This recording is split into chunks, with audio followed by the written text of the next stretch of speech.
Сегодня появились первые подробности о личности существа йети, пойманного накануне в Ингушетии. Двухметровый лохматый зверь, повадками напоминающий человека, вернее снежного человека, сначала был обнаружен и снят на камеру. Затем, спустя несколько часов, существо поймали и доставили в местный зоопарк. Но научной сенсации, несмотря на радостное ожидание ученых, не получилось. Что именно не сложилось в этот раз, расскажет Александр Христенко. Кого только не встретишь в ингушских лесах, рассказывают местные. Но чтоб такое...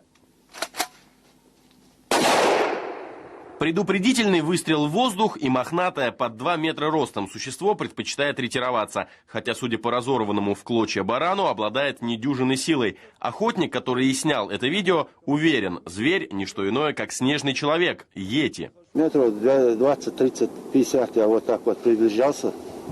Это было наподобие обезьяны, что-то такое. Как он себя вел вообще? Вот у него были какие-то человеческие признаки?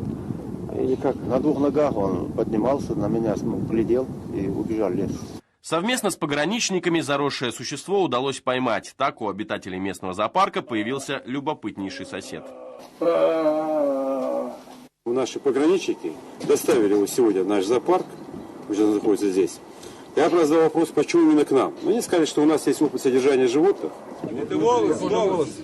Причем они светлые, а кончик темный. Недостатка в исследователях точно не будет, ведь за полвека поисков снежного человека по всему миру сложилась целая наука по изучению йети – гоминология.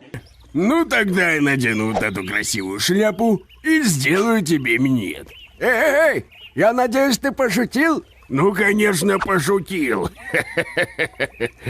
Минет мне сделаешь ты, Д'Артаньян. Пап, ты только не обижайся, но по-другому нам никто не поверит, что он существует.